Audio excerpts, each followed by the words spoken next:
Satu musim, 3 trofi, dan ada satu orang yang mencetak gol penentu di setiap finalnya. Kedengarannya mustahil kan? Tapi ini nyata. Dan ini adalah kisah Diego Milito. Hari ini, kita bakal bedah salah satu musim paling sempurna yang pernah dialami seorang striker. Sebuah perjalanan yang mengubah sang pangeran menjadi raja sejati di Eropa. Coba bayangin deh, final Liga Champions 2010. 2 gol krusial, semuanya dari satu pemain. The Guardian menggambarkannya dengan sangat puitis. Visi, timing, teknik sempurna, dan ketenangan. Kutipan ini ini adalah potret dari momen puncak Diego Milito.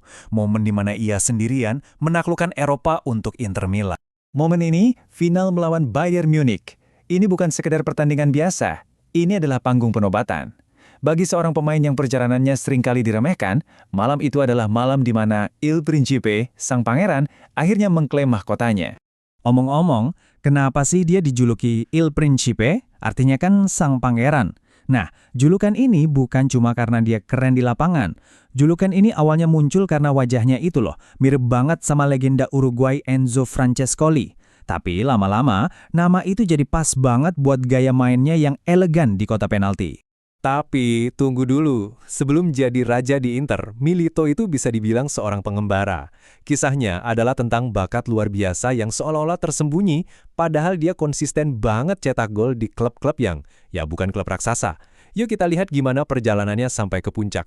Perjalanannya itu melintasi benua. Mulai dari debutnya di Argentina bareng Racing Club tahun 99, dia loncat ke Eropa. Pertama ke Italia sama Genoa, terus ke Spanyol sama Real Zaragoza, sebelum akhirnya, secara mengejutkan, dia balik lagi ke Genoa. Jadi ini bukan jalur karir yang lurus ke atas gitu ya, ini jalan yang berliku-liku. Dan coba lihat angkanya, ini nggak bohong sama sekali. Di Genoa periode pertama, 33 gol dari 59 laga. Di Zaragoza, 53 dari 108. Dan pas dia balik lagi ke Genoa, performanya meledak. 24 gol cuma dari 31 pertandingan. Ini bukan cuma angka bagus, ini bukti nyata. Dimanapun dia main, Diego Milito itu jaminan gol. Kalau masih ada yang ragu sama kemampuannya, ini dia momennya. Waktu di Zaragoza dia melakukan sesuatu yang hampir mustahil. Mencetak 4 gol dalam satu laga ke gawang raksasa sekelas Real Madrid dan menang 6-1. Ini udah bukan ketukan di pintu lagi, ini dobrakan yang seharusnya didengar sama seluruh Eropa. Nah, performa kayak gitu kan nggak mungkin diabaikan selamanya. Setelah musim keduanya yang sensasional di Genoa itu, akhirnya para raksasa datang juga. Juara bertahan Italia saat itu, Inter Milan, melihat ada seorang finisher mematikan yang mereka butuhkan untuk menaklukkan Eropa. Dan yang bikin ceritanya makin spesial adalah gimana dia bisa sampai ke Inter.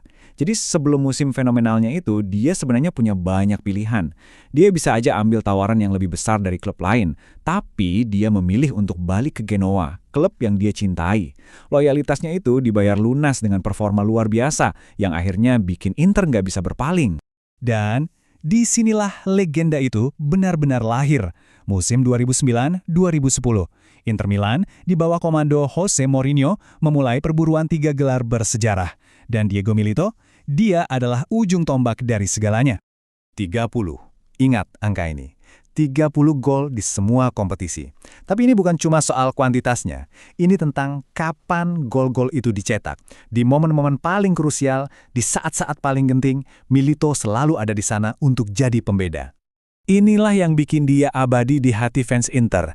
Dia bukan cuma cetak gol, dia cetak gol-gol penentu kemenangan. Di final Coppa Italia, dia yang cetak satu-satunya gol.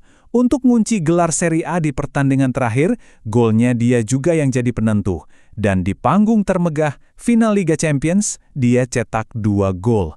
3 final, 3 trofi, semuanya ditentukan oleh orang yang sama. Gila.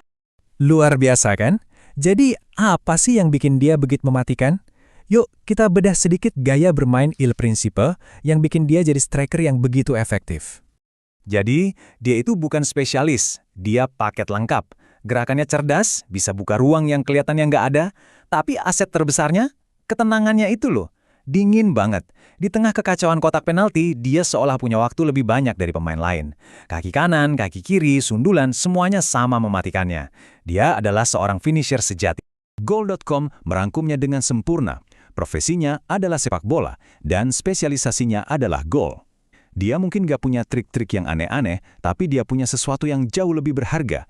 insting seorang pembunuh di depan gawang, benar-benar keanggunan yang efisien. Dan setelah menaklukkan puncak dunia, sang pangeran akhirnya pulang. Tahun 2014, ia kembali ke klub masa kecilnya, Racing Club, tempat semuanya dimulai. Ini bukan sekedar kepulangan biasa, ini adalah penutup lingkarannya sempurna. Seorang pahlawan yang udah memenangkan segalanya, kembali untuk gantung sepatu di tempat mimpinya pertama kali lahir. Ini membawa kita kembali ke pertanyaan pamungkas, dari seorang pemain yang sering dipandang sebelah mata, menjadi pahlawan yang seorang diri menentukan nasib 3 trofi dalam satu musim. Jadi, saya mau tanya sama Anda, apakah musim 2010 Diego Milito adalah kampanye individu paling sempurna yang pernah kita lihat dari seorang striker? Mungkin saja jawabannya iya.